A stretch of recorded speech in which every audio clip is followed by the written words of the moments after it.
bem, vamos lá. Lição de número 5 já. 5, Gideão. Nós estamos aí, vocês têm nos acompanhado aí no nosso IBDcast.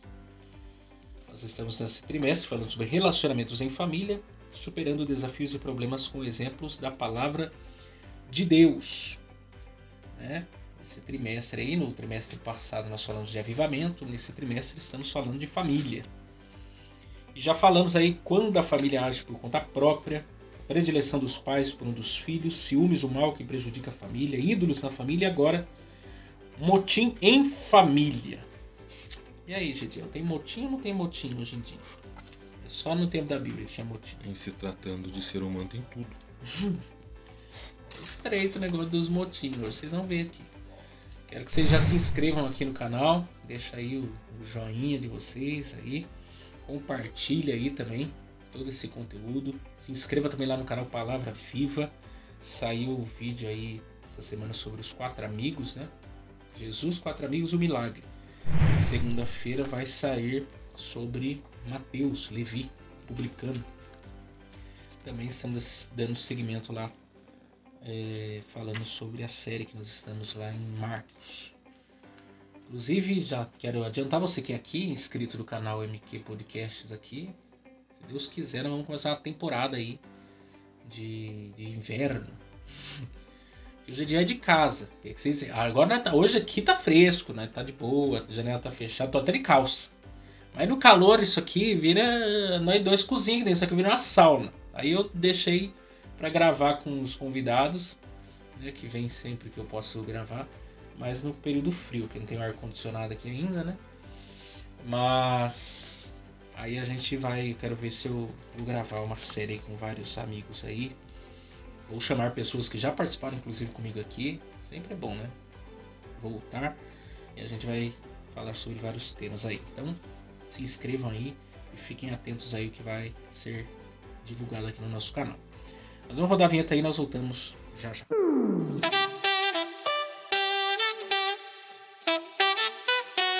Muito bem, vamos lá. Motim em família. Fazei todas as coisas sem murmurações, nem contendas. Filipenses 2,14.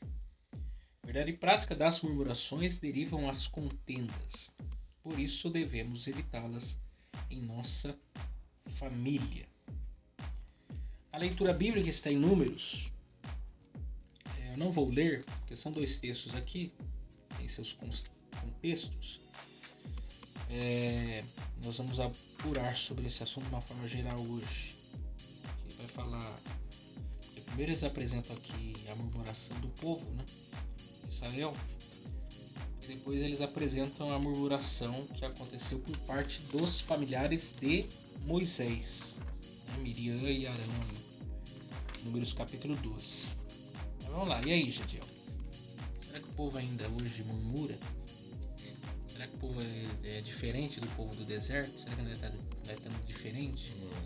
Será que não tem motim mais hoje não? O povo tá mais crente? Mudou a casa só, mas o problema é o mesmo. Então, esse é o desafio, né? Vai falar de murmuração, sobretudo a história do povo de Deus, né? Desde que eles saíram do Egito, chegaram na esquina e já começaram a murmurar. Não, mas lá no Egito tinha cebolas, os pepinos. Porque na verdade, murmuração denota ingratidão. É ingratidão. É a mesma coisa, você olha para sua despensa, tem lá arroz, feijão, você olha no freezer tem carne, você olha na fruteira, tem as diversas frutas, posso fazer um suco natural, aí você fala, eu não tenho nada para comer hoje. Aí dá vontade de pegar a maçã e falar, isso aqui é o quê? A carne, isso aqui é o quê? Ah não, tô cansado de comer isso. Ato de ingratidão. Porque para uma pessoa que não tem, aquilo é um banquete. Para quem tem, é um ato de gratidão. Você pega uma pessoa que uma vez por ano, ou 2 vezes no ano, ou 3 vezes no ano, sabe que é sentar e comer um bife. Você tem isso toda semana. Então para ele, aquilo é fartura. Para você que tem e não agradece, é um ato de ingratidão. Então a questão é, sai do Egito. O que é isso? Que era um povo que viveu o sobrenatural de Deus, foi esse povo. as pragas atingindo o Egito e não o povo de Israel. Os primogênitos morrendo lá, ninguém morrendo aqui. O mar se abrindo, o exército de Faraó morrendo, maná, isso é ação sobrenatural. Nós tínhamos melões no Egito. Não que o melão seja ruim. As próprias coisas que acontecem no deserto acontecem para o povo de Deus, mas não acontecem para os ímpios. Sim, aí você vê, o melão é ruim? Não. A cebola é ruim? Não. Os porros ou os alhos, aqueles itens que são citados, não são coisas ruins. O ruim é o ato da ingratidão. É ver uma ação sobrenatural de Deus de um ponto para outro e não agradecer. Ah, mas lá tinha melão. Então o problema não é o melão, não é o alho, não é a cebola, não é o peixe. Não é isso. É o ato da ingratidão. É ser ingrato diante de uma situação em que eles viram que foi ação sobrenatural de Deus. É curioso, a gente falou isso, eu acho, na revista do Avivamento, né? Se teve um povo que viu a manifestação de Deus, foi o povo de Israel no deserto. Coluna de fogo, de noite, de nuvem de dia, água da rocha, roupa não envelhecia, o monte fumegando, o monte fumegava, presença de Deus real ali no meio do povo de Deus, maná, codornices, mar se abriu, 10 pragas. A nuvem ainda que fala sobre o tabernáculo. Acho que é Zacarias que fala que Deus é muro de fogo ao redor do seu povo, porque o fogo servia para a proteção deles, né? E para afugentar. E para quem se aproximasse, quisesse atacar eles, era por isso batia em retirada, por isso né? Existe a fogueira, você sai para acampar. Exatamente. A fogueira tanto aquece, ilumina e afugenta. E mesmo tantas manifestações, o povo não murmurava. Mas inclusive, por causa da murmuração, toda uma geração, tirando Josué e Caleb, toda uma geração morre no deserto. Mas não foi por causa da murmuração. Então, mas não foi isso que Deus falou com Moisés? Esse povo de duro serviço? Esse povo, Moisés, esse povo já é ruim por natureza. Então Deus já avisou Moisés, é um povo de duro serviço. E tem diamante na mão do lapidador que demora mais para dar as formas. Então são 40 anos vendo ação sobrenatural, mas ao mesmo tempo são 40 anos de ingratidão. Lembrar do melão, aquilo que eu falei, repito, não há problema em lembrar das comidas que eu tinha. O problema é o ato da ingratidão. Ver uma ação é como se olhasse para Deus. Olha, eu preferiria estar lá. Mas eu também penso que muitas vezes a gente está tão na nossa bolha. Eu lembro, posso citar o nome aqui, a Cristina Bento, ela esteve na África, né?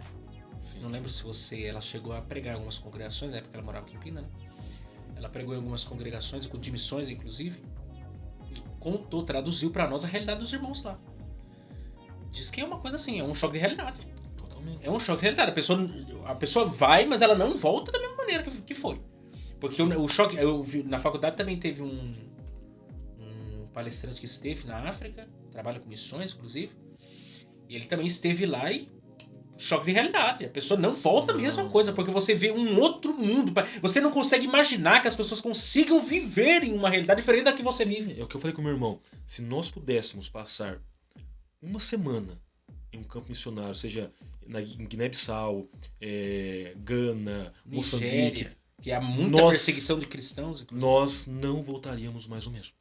Até a sua mensagem do culto de missões seria a igreja outra. Perseguida. O choque de realidade é muito grande. E aí você olha para o nosso contexto, que nós estamos... A pandemia revelou muito isso, né?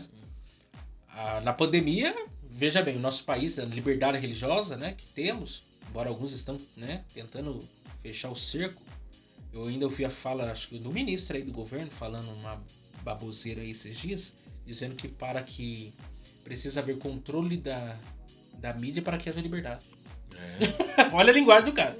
Como assim tem que ter controle para ter liberdade? O controle já mostra que não tem liberdade. Na verdade, é uma fala... Fugiu agora. Quando você fala uma coisa, mas na verdade por trás tem outra mensagem. É um paradoxo. Você mostra isso para a população, olha, nós vamos resumir a mídia para ter liberdade. Na verdade, não. Nós vamos resumir a mídia para tirar a sua liberdade. Exatamente. Só que a população ouve isso, olha, vai ser legal, eu vou ter mais liberdade com menos mídia. Não. É assim. O que ele está querendo dizer? Bem-vindo. Você acabou de dar para mim o que eu quero. Eu vou tirar a sua internet, vou tirar a sua mídia e tiro a sua liberdade. Aí você pega a igreja no período da pandemia. É fato que teve igrejas que não fez live, não tinha toda uma estrutura, mas muitas igrejas tinham uma ampla estrutura, até condição financeira, até para ajudar irmãos que padeceram na época da pandemia. Mas muitas igrejas estão. Mas a verdade é que a gente estava no comodismo. comparado a igrejas do mundo afora que não podem nem se reunir como igreja, é igreja perseguida. Na China, até hoje a igreja na China é igreja perseguida. Tem contexto que Países árabes, é igreja perseguida. Não pode ninguém, você não pode agregar uma página de uma Bíblia. Você não pode ter uma Bíblia. Na China tem E às vezes a gente acha que, nossa, teve gente que ficou surpreso com a pandemia. Não, a igreja já viveu um contexto de privação muito pior que a gente viveu na pandemia. A gente estava confortável na pandemia. E você vê, na China tem situação que eles saem de barcos para bem longe da margem para cultuar. Se eu não me engano, na China, alguns prédios, por exemplo, tá tendo culto no 11º andar. Os crentes vão enchendo andar por andar e vai culto de revezamento. Quando sai o primeiro culto, sobe o pessoal que estava no 11º andar. E vai descendo. Conforme uns vai descendo, outros vai subindo. Por quê? Porque são cultos ininterruptos ali para que todo mundo consiga cultuar. Porque a igreja é perseguida, ninguém pode saber que tá tendo culto ali. Então, assim, e às vezes a gente tá num comodismo, né? Porque a questão da murmuração é isso. Às vezes Deus está falando, Deus está provendo, Deus está cuidando, Deus está realizando maravilhas e eu, na minha ingratidão, na minha falta de senso, de entendimento das coisas, não consigo ver a mão de Deus, o cuidado de Deus, a provisão de Deus, a bênção de Deus. Teve uma vez que eu fui fazer uma visita na casa de uma irmã, uma jovem, e ela contou um pouquinho da história dela. O pai, só pra você ter uma ideia, o pai, acadêmico, um cara inteligentíssimo, tal, deu aula em várias faculdades famosas do país,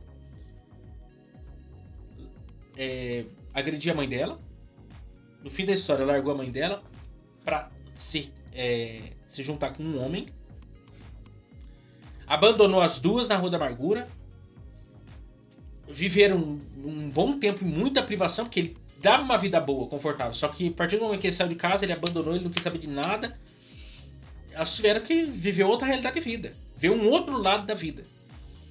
E um sofrimento terrível. E contou várias coisas da família, assim, várias coisas, você vê assim, meu Deus.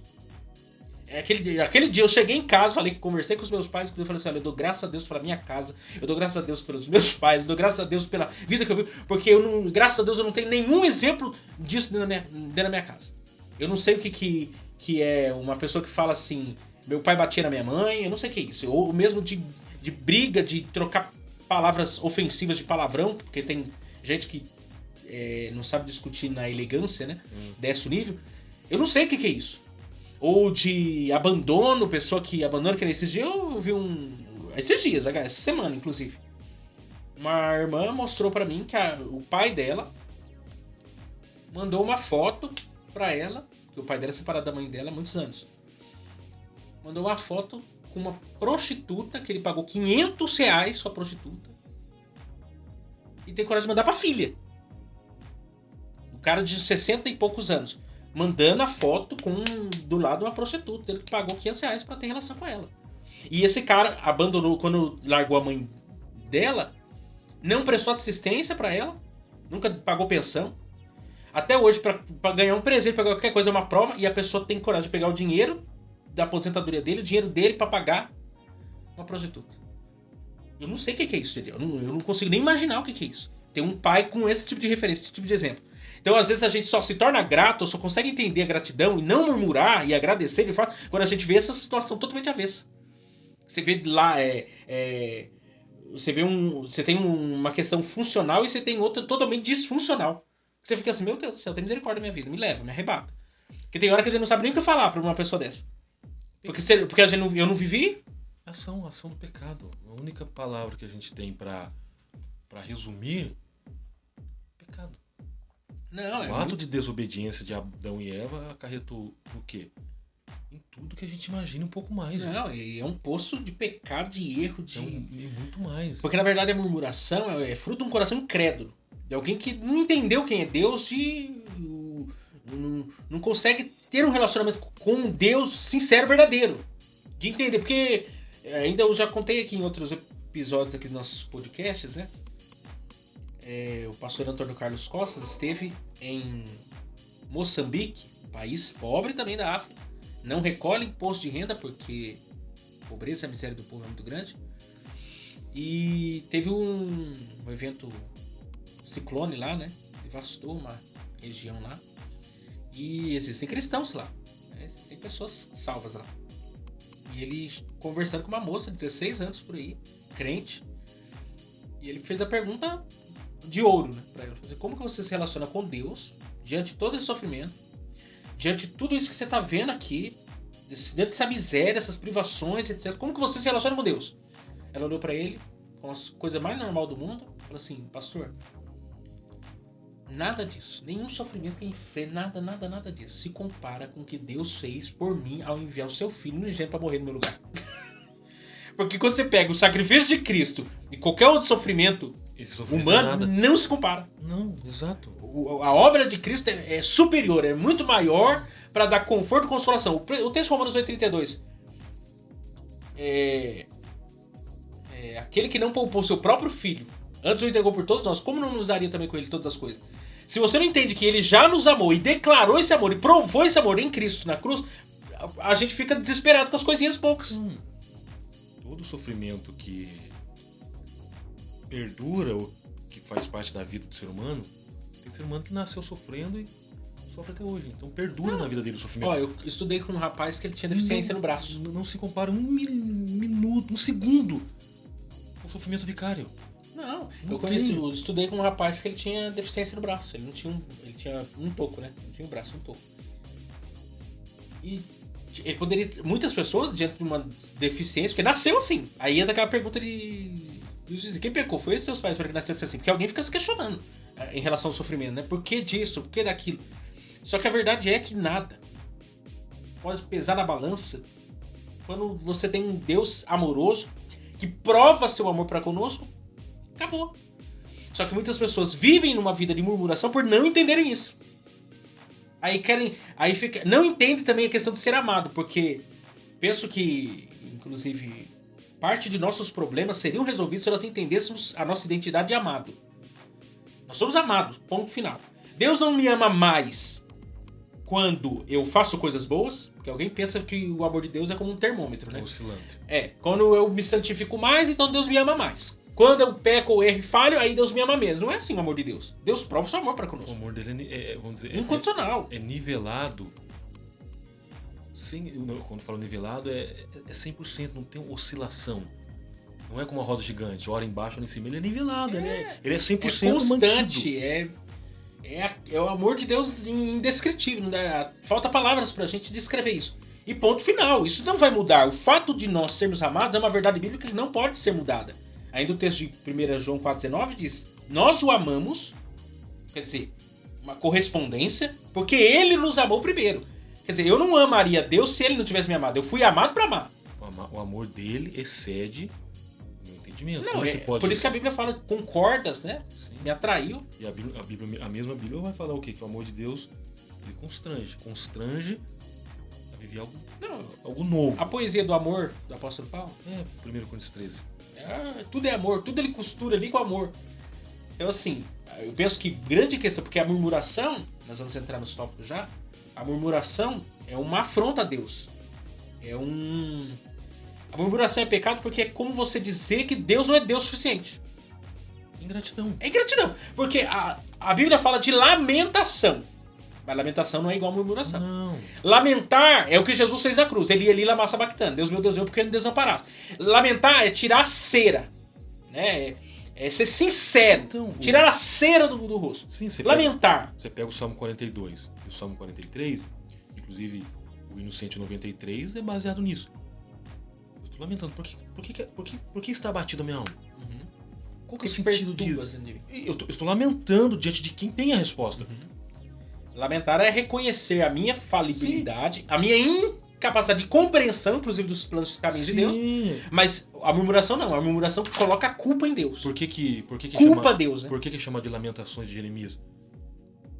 Ele está lamentando diante de um caos, diante de uma crise, diante de um problema. Ele lamenta, eu quero entender. Mas ele não está lá murmurando, Deus é o culpado, Deus não fez nada, Deus resolveu viajar, deixou o trono sozinho. Não. E é legal a Lamentações, que é um acróstico, né? De A, como se fosse de A a Z, né? No caso de Aleph e Tal, no hebraico.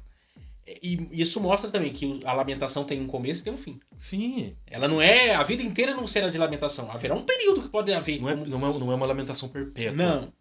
É um período, é um momento ali. Sim. Então, só que tem pessoas que pegam a parte pelo todo, né? Nós já falamos isso também. Então, lamentar, murmurar são coisas diferentes. Vamos lá. A influência negativa da murmuração. Olha o sentido da palavra aí, a questão... A palavra motim refere-se Desobediência. aos atos explícitos de desobediência ou uma relação negativa contra as regras e as ordens estabelecidas num grupo social. No caso aqui, né, nós temos o livro de Números, porque assim, a história do povo de Deus, ela vai até Números mesmo. Deuteronômio é repetição de toda a história, né, e a parte final. Deuteronômio é o sermão, na verdade, do fim de 40 anos de provação. Que reconta algumas histórias, alguns estatutos. Mas a história mesmo começa em Êxodo. O período do povo no deserto começa em Êxodo e termina em Números. E Números é aquele livro que tem dois momentos. Porque o povo saiu do Egito, né? Mês de Abib, né? O Nissan, que vai se dar a Páscoa também. E ao fim de 2 anos e 2 meses, porque o tabernáculo, segundo, se não me engano, é Êxodo 40, verso 17, o tabernáculo foi inaugurado com 2 anos e 1 mês. E o povo ficou 1 ano e 11 meses no Sinai. Então, aí depois eles saem do Sinai e vão para Cádiz, né? No fim da história, vão passar por vários desertos, vão chegar em Cádiz Barneia, lá de frente com a Terra Prometida. Porém, o povo, em Gênesis, Números 13 e 14, né? Vai haver toda aquela situação que eles não creram, não tomaram posse, os espias, né, inflamaram toda a nação e, por fim, Deus deu uma palavra de juízo. Aquele povo ficou mais 38 anos no deserto. Então, no começo do livro tem uma contagem dos filhos de 20 anos para cima, que foi a geração que vai permanecer com vida, porque a primeira geração vai morrer no deserto. Essa geração já vai... E tem uma outra contagem, né? Que é quando vai tomar a terra de Canaã. Tem duas contagens, por isso que é Números, né? Contagem das tribos e tal, formação do exército lá e tal.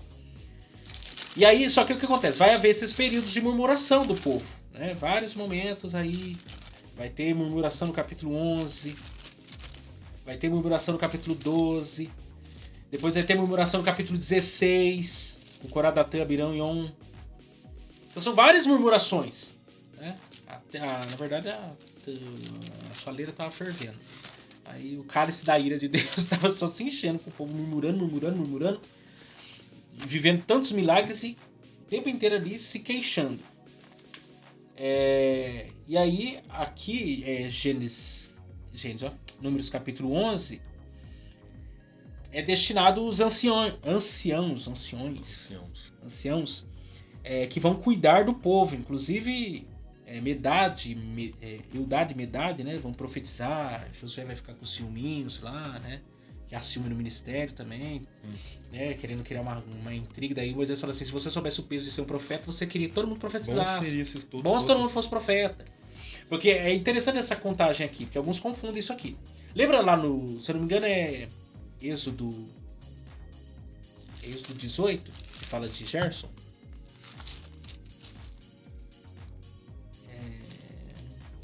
É isso mesmo. Jetro, né? Jetro ou Reuel? Isso, um dos dois. Tem uma passagem, acho que é isso mesmo. Que Jetro que percebe que Moisés está sobrecarregado. Exatamente. Lá foram estabelecidos líderes de... Deixa eu lembrar aqui onde está, acho que é Jetro. Foram estabelecidos alguns líderes lá de 100, maiorais de 1000, de 100, de 50 e de 10. Aqui nós temos essa divisão para desaliviar a carga de Moisés, né? Para cada um dar conta do seu recado ali. Só que em Números, Moisés está extremamente sobrecarregado, né? Cuidando do povo. O povo não era fácil, né? O povo rebelde, o povo murmurador, 3 milhões de pessoas no deserto. Se governar uma cidade com 100 e poucos habitantes, imagina governar uma de 3 milhões no deserto. Sem casa, sem água encanada, Sem ouvidoria da prefeitura, sem nada. Sem vereador, sem deputado, só Moisés. Tomaram conta de tudo. Sem o circular pra fazer o transporte público. Sem prisão, sem nada. Só um cara pra governar tudo. A carga estava pesada. Aí Moisés se queixa, né? Diante de Deus, verso números 11. Deixa eu até ler aqui. Números 11, verso 11. Então diz Moisés ao Senhor: por que fizestes mal a teu servo? E por que não achei graça aos teus olhos, que puseste sobre mim a carga de todo esse povo? Recebi eu porventura todo esse povo? Gerei-o eu para que me dissesse que o levasse ao colo? Como o aio leva o que cria, a terra que juraste a seus pais? Onde terei eu carne para dar a todo esse povo? Que o povo estava questionando, né? No começo do capítulo sobre a questão da carne, estavam cansados do maná. Deus estava mandando maná, o povo estava cansado de comer maná.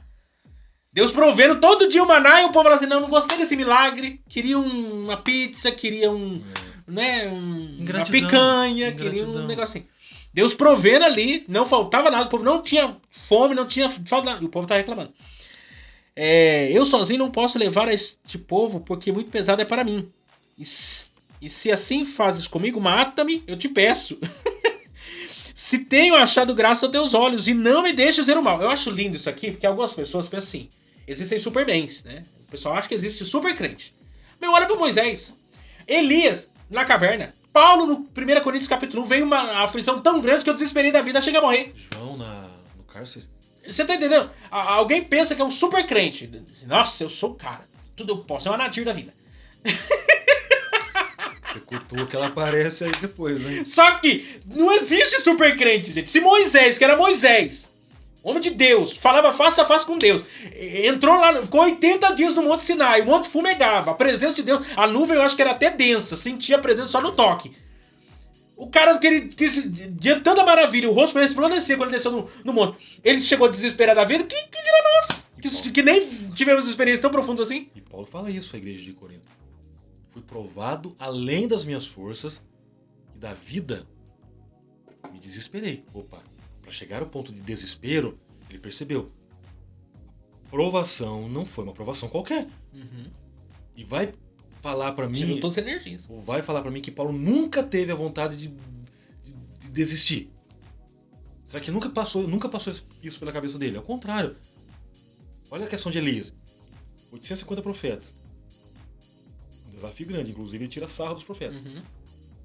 Resolvido. Daqui a pouco o Sedex chega. Dê Jezabel para Elias. Prazer, vou te matar. Acabou, Elias. Acabou. Acabou aquela ênfase. E é curioso que ele fica tão preocupado com isso, fala assim, Senhor, me tira a vida. Se Deus fosse igual a gente, Deus não é igual a gente, né? Deus não é piadista igual a gente. Não. Deus falava pra ele, volta pra Jezabel. A Jezabel quer te matar, então vai lá e se apresenta pra ela. Você quer morrer? Mas ali é um grito de desespero. Ele não quer a morte, ele quer ser livre do sofrimento que ele tá ali. Ele já estava em perseguição, né? Ele ficou 3 anos como perseguido, né? O Badias ainda fala assim, olha, você foi procurado em todos os lugares. Né? E aí, de repente, ele aparece, se apresenta pra Acabe. Ele tá murmurando? Ele tá se lamentando. Tá se lamentando. Tá bom. Aqui é uma lamentação do Moisés. A carga tá pesada, eu não tô aguentando. E Elias também, não é uma murmuração, não tô aguentando. É uma lamentação. Aí, o que acontece? Verso 16. E disse o Senhor a Moisés, ajunta-me 70 homens, os anciões de Israel, de quem sabes que são anciões do povo, seus oficiais, e os trarás perante a tenda da correção, e ali se porão contigo. Então, eu descerei, e ali falarei contigo, e tirarei do espírito que está sobre ti, e porei sobre eles, e contigo terão cargas do povo, para que tu sozinho não leves. Na verdade, o que Deus estava pegando era o peso da responsabilidade, estava sobre Moisés, e compartilhando com 70 líderes ali. E isso vai ser tão impactante que Eldad e Medad vão profetizar no meio do arraial. E aí Moisés, né, Josué vai ter aquele embate com Josué, porque Josué se sentiu ameaçado, estava achando que ia perder o posto, porque o outro estava profetizando. E Moisés falou assim, não, se você entendesse o peso que é profetizar, estar na posição qual eu estou, porque alguém pensa que ser líder é posição de destaque, é privilégio. Não, o líder, já diz Jesus, que você quer ser líder, você tem que ser servo de todos. Às vezes a vitrine, o holofote, e pra quem tá de fora é lindo, mas os bastidores da vida ministerial não tem nada de beleza. Exatamente. Eu ainda ouvi eu acho que eu comentei aqui com você, o Iago Martins tem um canal no YouTube aqui também. Ele conta. Uma coisa é estar no YouTube igreja no YouTube, tudo lindo, as pessoas consomem seu conteúdo, acha lindo. Mas ser pastor não é estar no YouTube ou estar pregando domingo à noite. Ser pastor é quando o casal tá em pé de guerra, ele te liga 3 horas da manhã, você não tava na briga, você não tinha nada com coisa, o cara te liga pro pastor e o culpado é o pastor. Você tem que ir lá ficar até A irmã que tá enferma lá no hospital, você tem que ir lá, entre a vida e a morte, todo mundo chorando.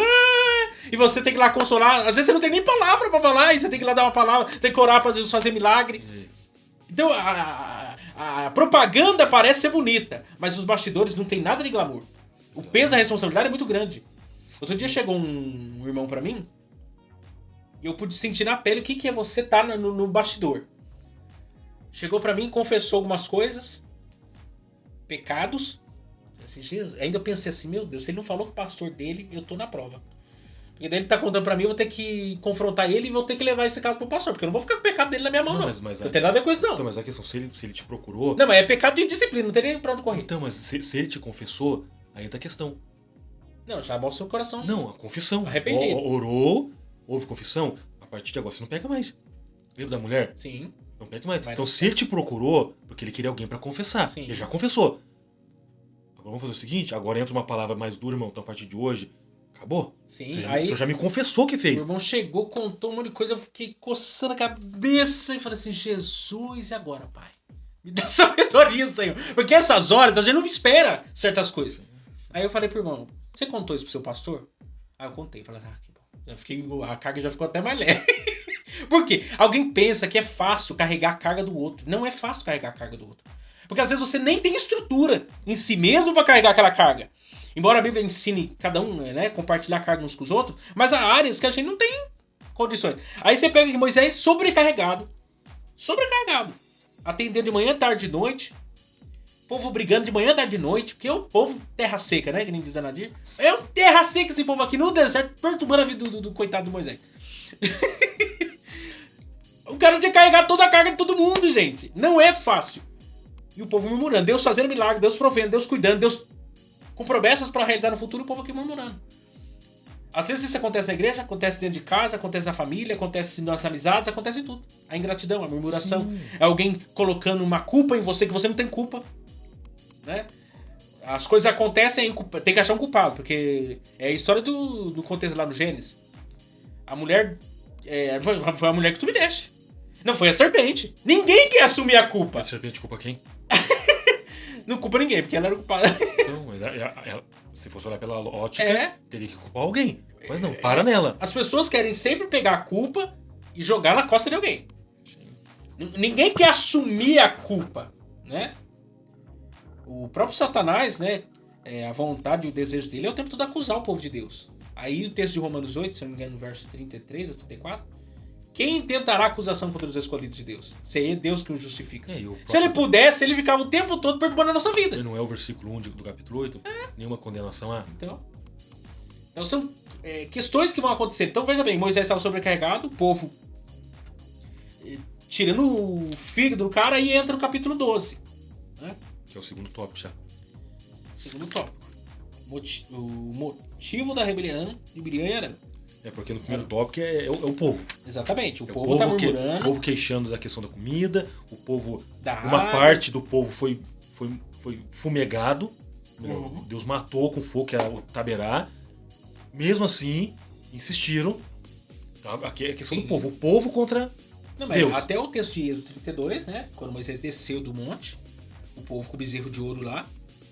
Muitos morreram naquele evento lá por causa da sua murmuração, né? Porque falaram assim, Moisés morreu no monte, né? Não desce mais. Quem é o nosso Deus? Arão, faz aí um ídolo para nós aí. Faz um Deus aí pra gente seguir. Quer dizer, 40 dias antes, eles haviam feito uma aliança com Deus, 40 dias depois já haviam quebrado essa aliança, adorando outro Deus, quebrando o primeiro mandamento. Mas é isso que eu falei. Deus falou com Moisés, esse povo é de duro serviço.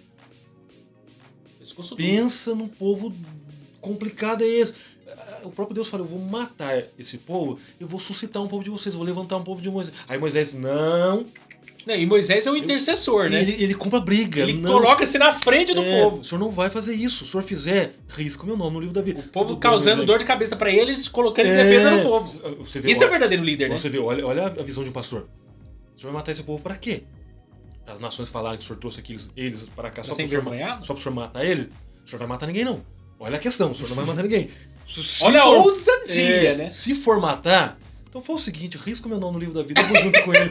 É como você falou, mas esse camarada... Deus não olha pra você, você é você é crente mesmo, hein, Moisés? Você é abusado, você é abusado. Mas tudo bem, é um joia. Não vou matar ninguém. Aí vem a questão. Não, eu vou mandar um anjo. Não, se a tua presença não for, não sai daqui também, Eu não. quero a tua presença. Não, Mas isso é lindo porque ele sabia o que era a presença de Claro, Deus.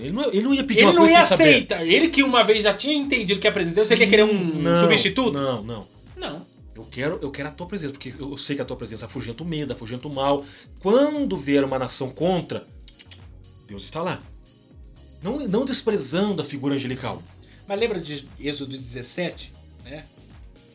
Arão e Ur segurando as mãos de Moisés, estavam cansados também. Sim.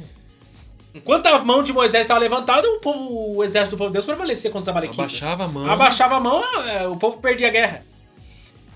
E você vê o tempo inteiro Moisés ali com uma coluna realmente no meio do povo de Deus, Sim. servindo, dando a alma, dando a vida. E isso que ele não era jovenzinho não, que nem alguns filmes colocam, né? Não. 80 anos! Ele morreu com 80. 120, ele morreu com Então, 130. começou o ministério com 80 anos. Imagina como que é.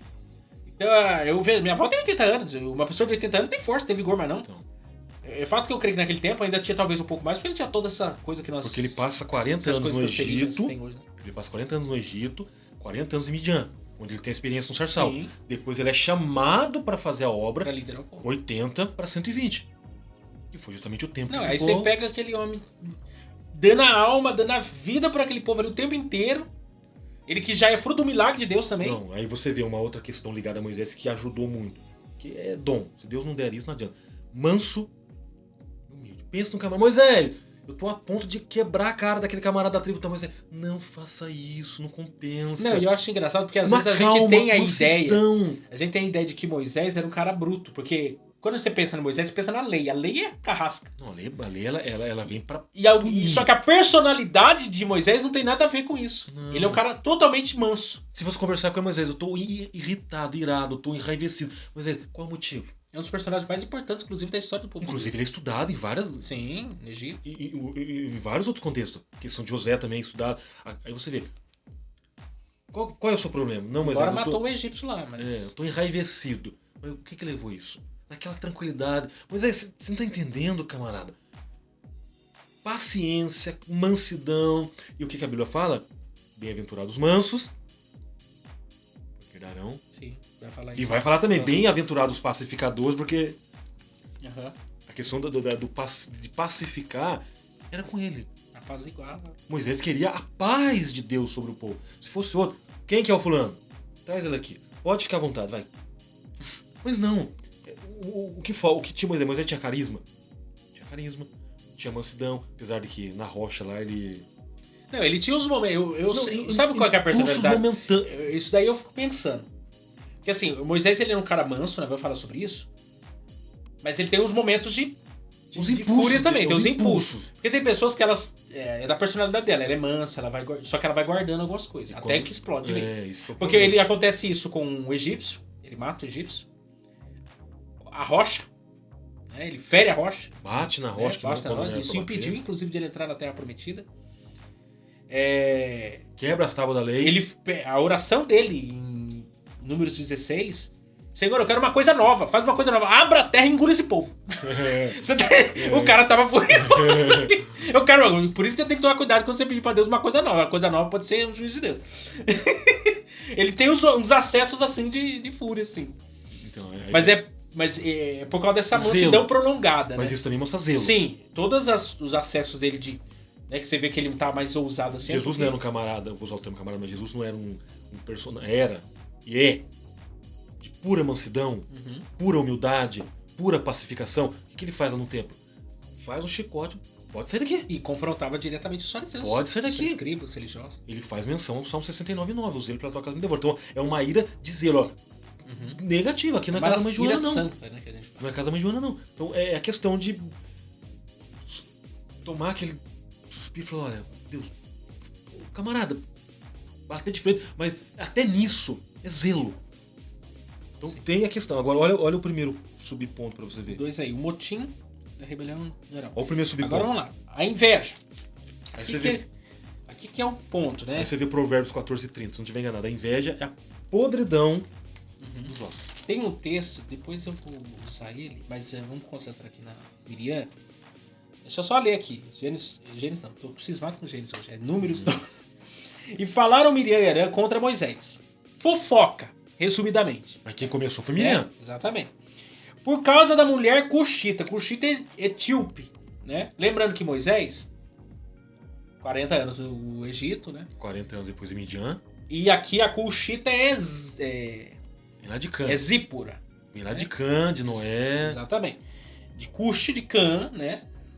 Qual que era, etíope, se fosse olhar, e qual que é a cor da pele dela? o Jetro lá, Midian. Até a própria Midian, a Midian é uma filha de... Os descendentes de Midian, ela era filha de Abraão, com Quetura. Então, Né? Uma das então mas filhas. se for olhar pra Zípora, que era a Cuxita, Aham. qual que é a cor da pele da mulher? Negra. Negra. Se fosse olhar... Exatamente. que É o contexto. Você tem que lembrar que... Aqui que aparecem os negros na Bíblia. Porque, gente, você tem que lembrar o seguinte. O Egito tá na África. As pessoas esquecem disso, gente. O Egito tá na África. A África tem gente negra. Aqui, ó. Cuxita é negro. Então o que a gente pode entender dos egípcios? Uma pele bem mais escura. Sim. Muito mais próxima de uma pele de um negro. Porque tem o negro, isso não é pejorativo, não é humilhação. Que nós somos brancos. Tem os brancos, os pardos, os mulatos, os mamelucos, os cafusos. Tem os negros, e tem aquele negro que ele é um negro quase azul. Da cor disso aqui.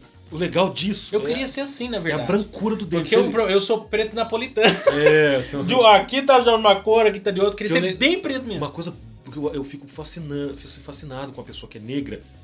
Eu sorriso. Sim. Se você se perder com ele no meio do mato, você fala, camarada, eu quero te achar. Pronto! Você acha ele pelo sorriso, Sim. a brancura do dente. Então, e uma questão, a escravatura, olha, dizimou muitos negros, mas essa coisa da escravidão, né? Escravidão sempre existiu. A verdade é essa. Escravidão não tem a ver com a cor da pele, né? Isso é coisa de europeu já, né? E escravizar negros é coisa de europeu, branco, né? Mas a escravidão em si, ela sempre existiu por questão de poder. Povos conquistados, né? Países conquistados, importava a cor da pele da pessoa, importava que ele era vassalo de uma nação. Então surgiu daí escravidão. O Império Romano, por exemplo, tinha muitos escravos. Mas aí o que acontece? Vamos começar. Começa aqui um problema o quê? De fofoca. Começa por aqui. Fofoca na família.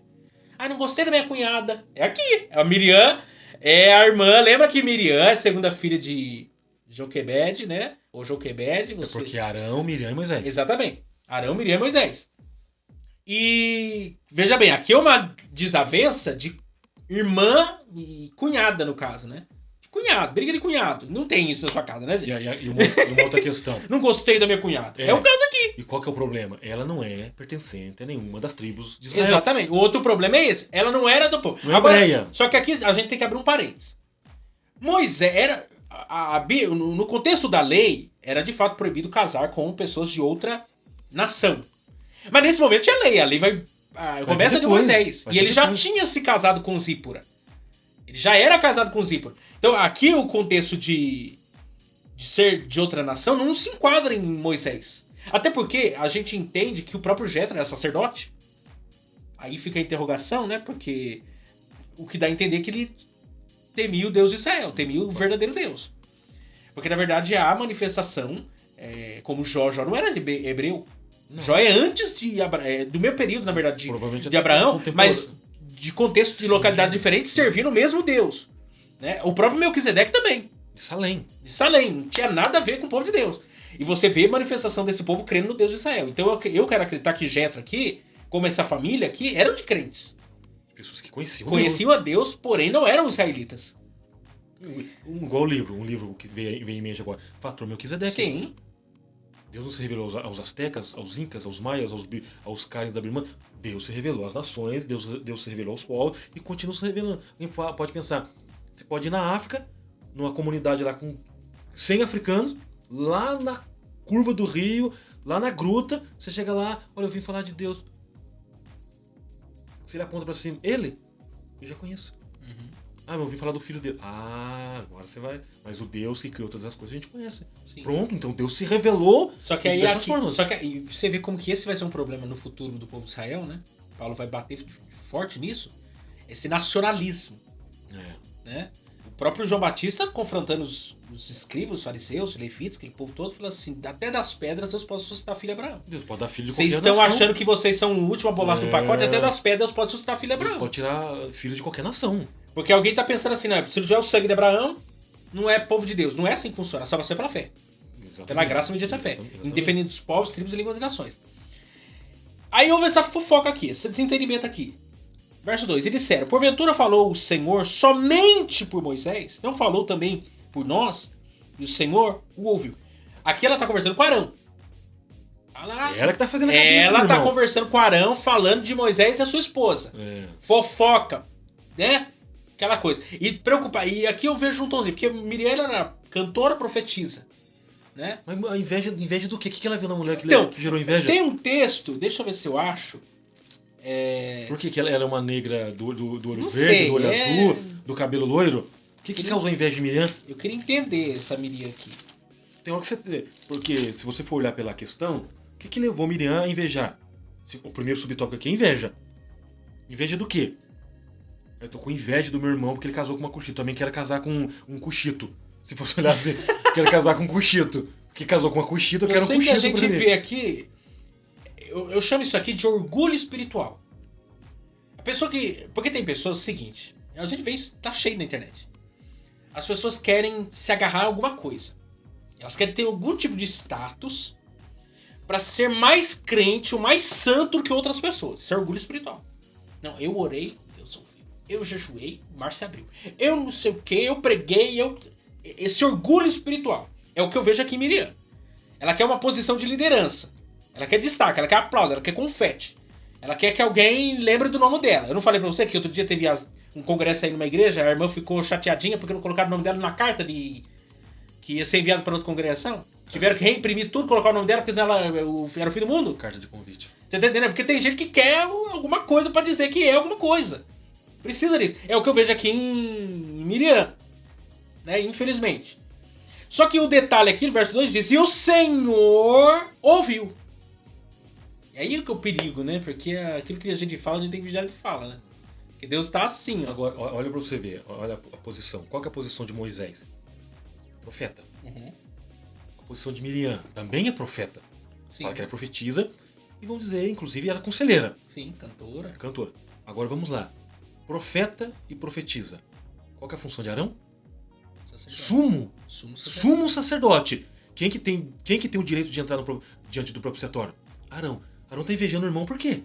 Cedendo a fala da irmã. O chamado começa de Moisés e eles tornam-se participantes daquilo que Deus tinha pra fazer. Deus escolhe Arão pra ser sumo sacerdote. Então, porque se for olhar na questão de intimidade, Moisés tem a dele. Uhum. E falei com Moisés face a face, cara a cara.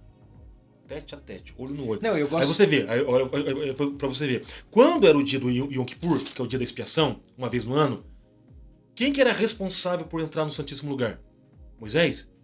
Será que Moisés entrou alguma vez no Santíssimo Lugar? Então, aí é que eu ia entrar. Moisés é o único cara que não era sumo sacerdote que entrou no Santo Santo. E aí? Entrou. Porque, então, ó, entrou. Agora, a função da expiação... Mas mesmo assim, não havia essa coisa, porque Moisés, ele, em tese, como líder, ele tá acima de Arão. Mesmo Arão sendo sumo sacerdote. Então, porque quem consagra em tese Arão é o próprio Moisés. Então. Aí eu te pergunto, quem é maior? Quem recebe o dízimo, quem dá o dízimo? Quem recebe Quem recebe, no caso, é maior. Ou quem dá... melhor, é a história da igreja, né?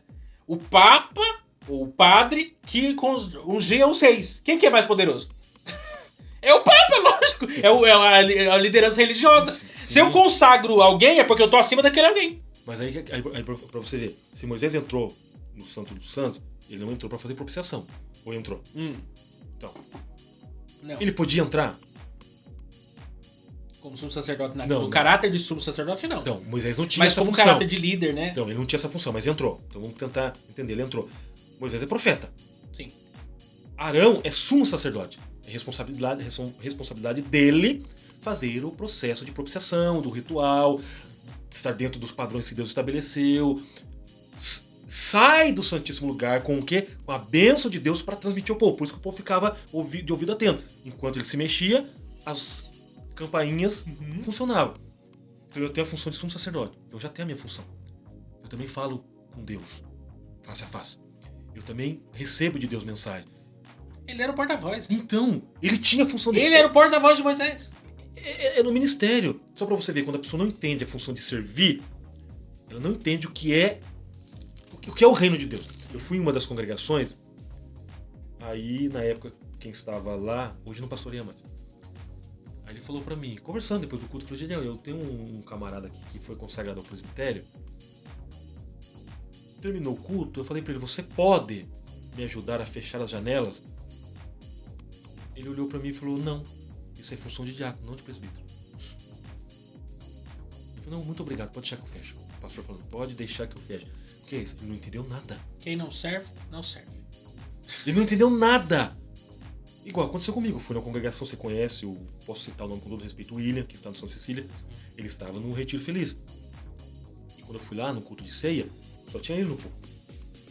Então ele me chamou para pregar, ele então um presbítero e ele é o pastor da igreja. Eu falei, William, se precisar, eu desço e eu sirvo a ceia para os irmãos. Não vejo problema nenhum nisso. Porque o maior exemplo de serviçal pegou uma bacia e foi lavar pé cascorento, fedido de gente mal agradecida. E Pedro quis ser o santarrão. Pé fedido, com unha encravada, cheirando a chulé. E não reclamou. E ninguém reclamou. Não tem creminho pra passar no pé. A minha função é presbítero, eu não me rebaixo a função de diácono. Então você não aprendeu nada, porque todos somos diáconos, sim. No ato de servir. A palavra servir. É pra todos. Eu falei pra ele, olha, eu desço... Paulo serve. Sim. Dulos, escravo. William, eu desço e ajudo a servir sem, não vejo problema nenhum. Pra mim é até gratificante. Ele falou, não. Então faz o seguinte, já tem um diácono que vai servir, você faz a leitura da ceia e fica comigo aqui. Eu falei, tudo bem. Repetir. Se precisar, eu desço. E desceria com todo prazer. Pegaria a bandeja do pão, a bandeja do cálice e serviria. Sem problema nenhum. Então quando o camarada vê, eu sou sumo sacerdote, meu irmão é profeta, minha irmã profetiza, ele tá querendo o quê? Ele tá querendo pegar tudo pra ele, aquela questão do... Não, mas aí é que tá a questão. Do ser tudo. Alguém faço tá tudo, olhando. Porque alguém olhava nada. pra Moisés, isso vai se repetir em Gênesis 16, número 16, vocês veem como Então Gênesis. tem alguma coisa em Gênesis. Deus tá me revelando alguma coisa em Gênesis. É. Em números 16, o Corada Taberion, né? Se eu não me engano, inclusive de tribos diferentes, não eram da tribo de Levi, né? Você tá falando da... Filhos de Rubem, no caso, era da tribo de Rubem, não era nem da tribo de Levi, esses caras. E eles, eles dizem assim, no verso 3. Por que, pois, dizendo a Moisés e Arão, por que, pois, vos elevais sobre a congregação do Senhor, como dizer assim, vocês querem mandar em nós. Vocês querem ser os bonzão. Não sei o que. Daí Moisés diz no verso 28. Então diz Moisés, nisto conhecereis que o Senhor me enviou a fazer todos esses feitos que de meu coração não procedem. Em outras palavras, eu nunca quis estar aqui. Inclusive, você lê lá em Gênesis, Êxodo capítulo 4, ele dizer assim, eu não vou. Eu não quero ser líder, eu não quero nada. Aí eu não, mas eu que fiz a boca, eu que te ensino a falar, eu que provejo, eu que faço. E Moisés não queria, ele foi relutante desde o início. Sim. Ele não queria o trabalho ministerial. E aí lá na frente, para ele ser acusado como alguém que está querendo se elevar sobre o povo, como quem quer eminência, quer poder, quer governo, Moisés olha para ele e fala assim, mas eu nunca quis isso e Deus é minha testemunha. A Miriam estava acusando Moisés aqui disso, sem entender que o próprio irmão dela jamais pretendeu uma posição como aquela. Ele não pediu pra estar na Não, ele nunca quis aquilo. E aí Deus, o que eu acho lindo é que Deus entra em defesa de Moisés. Sim. Porque esse é o perigo do motim na família. Né? Das fofocas, isso seja na igreja, também. Seja o que for. Toma cuidado que você fala, porque só Deus sonda o coração do ser humano. E Deus, ele sempre vai em defesa do seu povo. Foi o que ele fez com Jó também. Ó, vocês falaram um monte de coisa que não procede de mim. Vai lá e pede perdão pro seu amigo. Ainda falou, se Jó não orar por você... vocês estão na roça. Vocês estão no Por quê? Porque estão levantando falso sobre alguém. Sim. Que o alguém não tem nada a ver com isso. E Deus conhece o coração do homem. E Deus vai sempre entrar em defesa do seu povo. Porque Deus é justo. Sim. Deus não gosta de injustiça. E foi o que aconteceu. Aí ele responde, né? Verso 3. E era o varão Moisés muito manso, É o que nós falamos. mais do que todos os homens que havia sobre a terra. E logo o Senhor disse a Moisés, e Arão e a Miriam: vós três sai à tenda da congregação. E saíram eles três. E então o Senhor desceu na coluna de nuvem e se pôs na porta da tenda. Depois chamou Arão e Miriam, e eles saíram ambos. E disse: ouvi agora as minhas palavras. Se entre vós houver profeta, se é condicional. Se entre vós houver profeta, no caso aqui, quem era o profeta? Era Moisés, o profeta. Ele que exerce essa função. Exatamente. Eu, o Senhor, em visão a ele me farei conhecer, ou em sonho falarei com ele. Porque tem gente que acha que sonhou, teve visão, ele é o Superman. Não. Aí olha o que Deus responde aqui. Se no meio de vós houver profeta, eu vou falar por ele, no meio de sua visão. Não é assim com o meu servo Moisés, que é fiel em toda a minha casa. Boca a boca falo com ele, e de vista não por figuras, pois ele vê a semelhança do Senhor. Porque, pois, não tiverdes temor de falar contra o meu servo, contra Moisés, assim a ira do Senhor contra ele se acendeu e foi-se. E a nuvem se desviou de sobre a tenda, e eis que Miriam era leprosa como a neve. E olhou Arão para Miriam, e eis que era leprosa. E pelo que Arão disse a Moisés: ah, Senhor meu, primeiro se arrepender. Ora, não ponha sobre nós este pecado, que fizeste loucamente, que havemos pecado. Ora, não seja ela como um morto. Ora, não seja ela como um morto, que, saindo do ventre de sua mãe, tenha metade de sua carne já consumida. Clamou, pois, Moisés ao Senhor, dizendo: ó Deus, rogo-te que a cures. E disse o Senhor a Moisés: se seu pai cuspira no seu rosto, não seria envergonhado 7 dias? Deus dialoga com Moisés. Eu acho que a conversa de Moisés com Deus é tete a tete. Sim. Né? É uma conversa, um fala, o outro responde, como se, sabe, aquela amizade mesmo. Lembra que eu falei pra você? Eu vou matar esse povo. Não, você não vai matar. Olha a dimensão do diálogo. Porque Deus tá tomando uma decisão, Moisés fala assim: Senhor, não faz isso não. É Moisés convencendo Deus. É que nem um pai tentando convencer o filho. Um filho convencer o pai. Esteja fechado 7 dias fora do arraial e depois a recolham. Assim Miriam esteve fechada fora do arraial 7 dias e o povo não partiu, até que recolhesse a Miriam. Porém depois o povo saiu de Azerote e assentaram o arraial no deserto de Parã. Que é já o subtópico 2. Olha, exatamente. O que eu acho interessante nisso...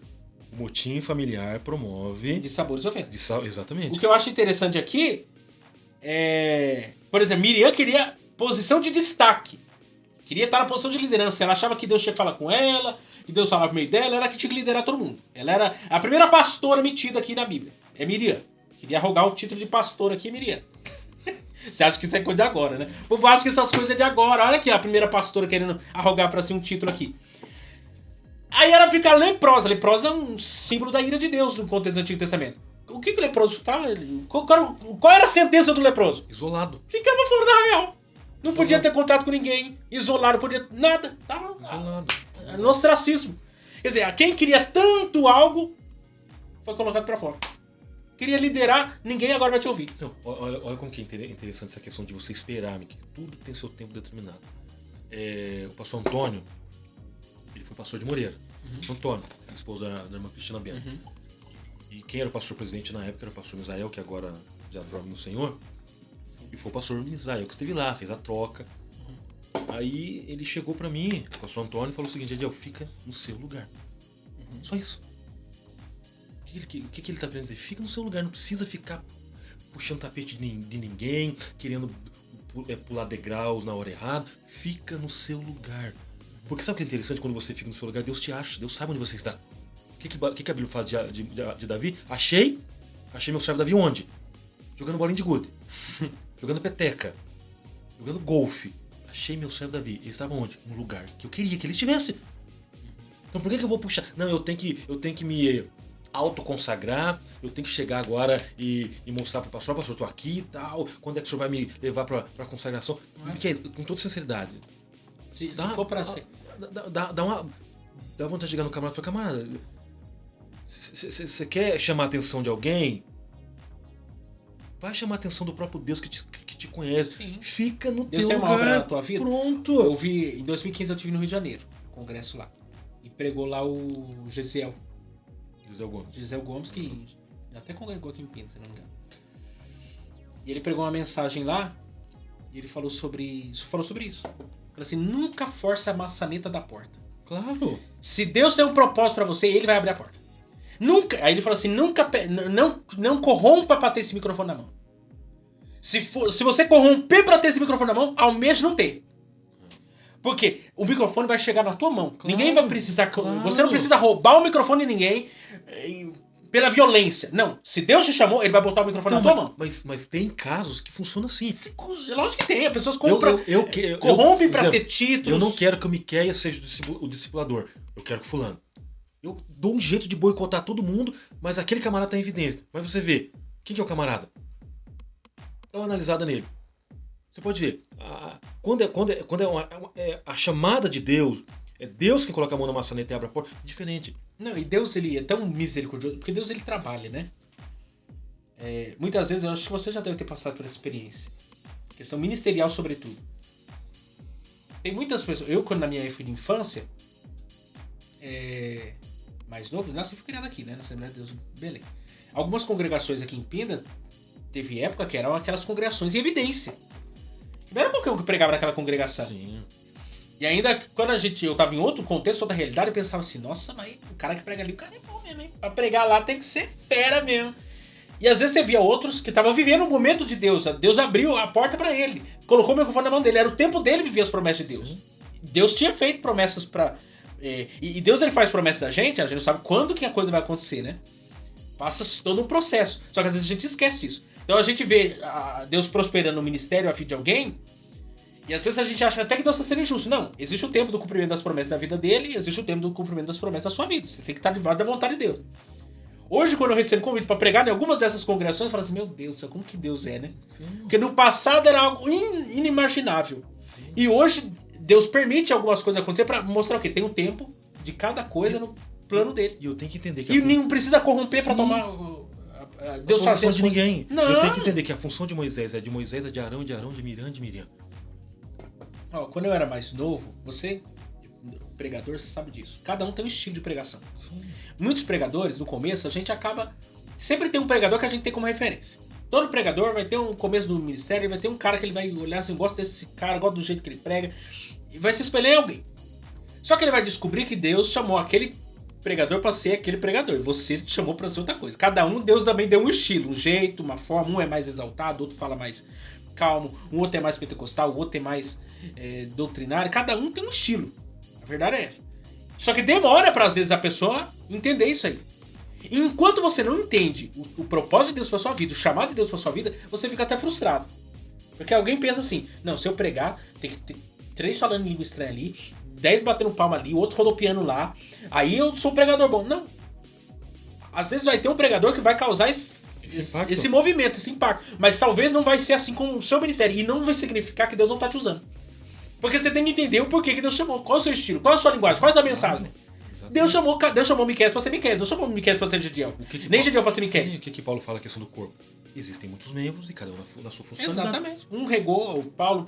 A orelha pode dizer que não depende do braço? Não. Ela exerce a função de orelha, o braço exerce a função de braço. Ambos estão no mesmo corpo. Quem que é glorificado no final? Agora, quando chega ao ponto de facção, igual a igreja de Corinto, 4 facções. Paulo, Pedro, Apolo e Cristo. O de Cristo é o melhor, porque eu sigo a Cristo. O piorzinho era o de Cristo. Porque você acha... Santo. Mas aí você vê aqui, veja bem, Moisés, Arão, tudo começa com uma discussão boba, porque na verdade revela aquilo que já estava no coração de Miriam. Ela achou um pretexto, né? Já queria falar, então faz Exatamente, tempo. Ela já tinha um coração invejoso ali sobre essa questão da liderança. E aí ela precisava achar um culpado, né? Um bode expiatório. Precisava achar uma falha em Moisés. A falha em Moisés era a mulher dele. Cuxita. Era a Cuxita. Aí ela falou assim, não, eu acho que o problema é a Cuxita. Então eu vou... Quer dizer, a pessoa revela aquilo que estava no coração dela. Moisés ainda entra em defesa ainda dela para não ficar pro resto da vida afastada do povo de Deus. Mas por causa de coisa assim. E dentro de casa a mesma coisa. Na família a mesma coisa. Se a gente não tiver sensibilidade, entendimento da obra de Deus, dentro da nossa casa, é cunhado com irmão, é irmão com cunhada, é pai contra filha, filho contra pai, é uma brigaiada, é umas coisas assim que é impossível de você conviver. Ninguém quer almoçar no domingo lá, no domingão, ninguém quer comer o macarronado, o frango assado, ninguém quer, porque tem essas coisinhas da família. Panelinhas fora da cozinha. Então, é umas coisas assim que, sabe? Não é esse o propósito. Sim. Eu gosto quando eu falo de unidade, eu gosto da família de Jó. Pra mim, o maior exemplo na Bíblia de unidade, de família, em questão de unidade, é a família de Jó. Os filhos davam banquetes um para com os outros. Não havia essa coisa de rixa. Porque às vezes acontece, o camarada vai lá, é a história do primo, né? Sempre tem um primo na família que é melhor que você. Não, o seu primo... Tem até um cara, um humorista, que ele zoa isso, né? Que tem um primo, sempre tem um primo. E as mães, elas amam os de fazer isso, né? Não, o seu primo, o seu irmão, e fica jogando contra o outro. Não é assim. Um Deus chamou pra aquilo ali, o outro ele chamou pra aquilo lá. E o fim é a glória de Deus. Um filho não é igual ao outro. É a questão, qual é a fala de Paulo? Um rega, Paulo rega, um planta, um vai regar. Mas quem dá o crescimento para que ele seja glorificado não é nem quem rega nem quem planta. É o próprio Deus. Então vai chegar nesse ponto agora de não, eu prego melhor, então melhor que não pregue. Eu tenho um amigo agora que mora lá no Pará, o Paulo, e eu falei pra ele falou, até eu vou adotar isso aí. Eu falei, Paulo, sabe o que a gente precisa entender? Eu falo por mim. O poço é fundo demais. A minha corda é pequena e meu balde é raso. O que é o poço fundo? É a revelação, é a palavra de Deus. É muito conhecimento. Então a minha corda é pequena e meu balde é raso. Para que eu nunca venha chegar ao ponto de dizer, não, eu sou melhor pregador, eu sou melhor ensinador. Ao contrário. Eu sou alguém que... Aí eu falo, eu sou alguém que quer o conhecimento. Alguém que gosta do conhecimento. Eu sou sincero. Eu queria ter resposta a todas as perguntas, mas não tenho. E tem hora que eu fico pensando, por que eu quero ter? Seria uma coisa muito egoísta, muito humana. Não. Tem coisa que eu não sei, que o fulano sabe, tem coisa que o fulano não sabe, que eu sei. E no reino a gente vai compartilhando essas ideias. Agora pega um camarada. Então, se eu não pregar hoje, se eu pregar hoje, o negócio vai... Aí de repente ele começa a pregar, igual aconteceu. Meu pai fala isso. Meu pai, ele conta isso. Nós congregávamos em Roseira, ligado ao Belém de Guará. E meu pai foi chamado para pregar no dia, na congregação do bairro onde morávamos. Ele subiu no púlpito, ele fala, você achando, hoje... Hoje é meu dia. Miqueias. Agora me pergunta o que aconteceu. Quando ele abre a Bíblia, somem todos os versículos da Bíblia. Aí basta o desespero, sabe que Deus fala com ele? Prega agora. Ele conta, Miqueias, ele conta a experiência. Ele olhava para a Bíblia e não via letras, ele só via as páginas em branco. E Deus falou com ele, e aí, prega agora. Aí ele reconheceu, falou, agora sim. Porque quando você sobe, sua autossuficiência. Porque tem aquela questão. Deus até sai de fora. Você deve subir do jeito que... Não, tem a questão da... Quando você sobe humilde, você desce exaltado. Então você deve subir... Fugiu agora a questão. Inclusive isso aconteceu com o pregador. Quem desce sobe, quem sobe desce. Não, vamos colocar. Mas a questão é quando você sobe confiando demais em você, você desce humilhado. Agora, quando você sobe do jeito que você desceu, é essa a questão. Exatamente. Quando você sobe do jeito que você desceu, você desce do jeito que você subiu. Exatamente. Você tem que subir humilhado. Pra descer exaltado. A autoconfiança. Mas se você sobe exaltado, você desce humilhado. Aí frustra. Hoje eu não prego mais, aí o inimigo aproveita, viu? Mas ó, eu vi ontem mesmo eu vi um podcast do pastor Arivaldo, pastor titular lá da Pinheiros, da igreja do Hernandes Prega. Em 2010 ele é pastor da Pinheiros lá, desde 1996, quando eu nasci, inclusive, 27 anos já. E a Pinheiros era uma congregação grande, de uns 300 membros, pequena, na verdade, para São Paulo era pequena, 300 membros, em 1996. E ele já tinha sido pastor na Bahia, no Recife. E ele tinha, parece que uns 3 candidatos, porque na presbiteriana tem eleição, né? Pra ser pastor. E tinha uns 2 candidatos e ele era o pangaré, né? Tinha ele dos cavalos ele era o azarão. Ele era o pior de todos. E os 2 que estavam concorrendo com ele desistiram. E ele não ia perder pra ele mesmo, né? Aí ele ganhou pra ser pastor da igreja. E foi trabalhando, sempre muito envolvido com as coisas, e foi prosperando. Em 2010, ele formulou o convite para o Hernandes se tornar um dos pregadores oficiais da igreja, né? O culto Conexão com Deus, que é a segunda-feira deles lá. Hoje ele prega nos domingos também, etc. Aí falaram pra ele assim, você é muito louco, como é que você vai chamar o melhor pregador pra pregar na tua igreja? Daqui a pouco, 6 meses, vão tirar você e colocar ele no teu lugar. Falaram isso pra ele. Que o Hernandes, né? É o príncipe dos pregadores.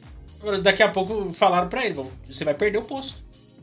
Só que ele falou assim, não, mas o púlpito tem que ter o melhor pregador mesmo. Eu quero o melhor pregador, não quero o pior pregador, eu quero o melhor. Claro. Você acha que eu vou competir? Você acha que eu quero ficar competindo com o Hernando? Eu não quero competir com o Hernando, eu quero caminhar do lado dele, eu quero aprender com ele. Eu quero o melhor. E às vezes, muitas igrejas não crescem, porque às vezes eu tenho o melhor pregador na minha igreja, mas não dou oportunidade pra ele. Porque eu não quero que ele sobressaia achando que eu vou ser diminuído. Sim. Não, se eu tivesse essa mentalidade, os dois ficam estacionados. Tanto quem pensa como a igreja. Sim. Eu tenho que pensar assim, lembra de Barnabé? Quem que é o melhor teólogo da igreja? Paulo. Ah, manda chamar Paulo que eu quero ele aqui na Antioquia da Síria. O Paulo se tornou um pregador. Sim. Inclusive, a primeira viagem missionária, Barnabé estava conduzindo a caravana. A partir da segunda, quem toma a liderança... Aliás, no final da primeira da viagem, o que dá a entender é que Paulo se sobressaiu. Né? Paulo se sobressai. Mas por quê? Porque ele tinha um chamado. E isso não deveria ser um motivo de intriga e conflito. Pelo contrário, de crescimento. Se você tem dons que eu não tenho, se você tem talentos e aptidões que eu não tenho, isso tem que agregar para o reino de Deus e para a glória de Deus, a edificação da igreja, não o contrário. Só que tem gente que quer o famoso coveiro, ele quer sepultar o ministério do outro, a vida do outro, o sonho do outro. Isso não tem? Isso não tem? Não, o que mais tem? Tem 5 pregadores na igreja. Ele sempre usa o primeiro, os outros 4. E quando tem oportunidade de sair, não, você vai ficar comigo hoje. Calma aí. Então os 4 não tem utilidade? Não é assim que funciona. Coloca os 4 pra pregar. A igreja não pode... Isso serve pra igreja, isso serve na família, isso serve numa empresa. Sempre vai... Existem pessoas que têm dom. Não tem como você tirar o dom. O dom é seu. Deus deu o dom pra você e acabou. Tem coisa que é natural. Não adianta querer brigar com isso. Só que a gente tem que ter sensibilidade. O terceiro, nós já falamos sobre ele. Homem humilde e manso. Manso e humilde, no caso. Deixa eu só ler aqui. Na mentalidade mundana, ser manso pode significar fraqueza e covardia, mas no ensino bíblico implica capacidade de exercer autocontrole, o domínio de si mesmo. No caso aqui, Moisés tem essa característica, né, da sua personalidade, que também é um atributo de caráter, mas é muito também uma característica, né, uma personalidade. Uns são mais sanguíneos, outros são mais fleumáticos e assim por diante. No caso aqui, Moisés, esse cara... A Bíblia diz que ele era até gago, né? Diz que Deus mandou ele tocar no mar, em vez de falar pra ele falar alguma coisa, né? Se Deus tivesse falado, fala, o mar se abrir, daí ia ficar lá, né? Gaguejando até sair a palavra, o farol ia vir, depois toca na água aí, que eu abro o mar aqui. Gente, semana que vem, pais zelosos e filhos rebeldes. Vamos voltar a falar de filhos aí. Vai ser o texto de Juízes 13. Sansão, né? Sansão é um caso sério, hein? Um dos personagens do Antigo Testamento que mais gozou da presença do Espírito Santo de maneira visível, né? Porém, entretanto, todavia, né, seguiu caminhos errados, né, equivocados. Tem muito Sansão hoje em dia aí. Que fica fraquinho quando aparece umas Dalila. Aí eu ouvi uma irmã falando assim, o cara quer ser...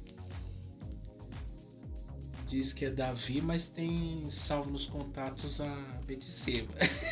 Ou diz que é Sansão, mas tá com o número da Dalila no contato.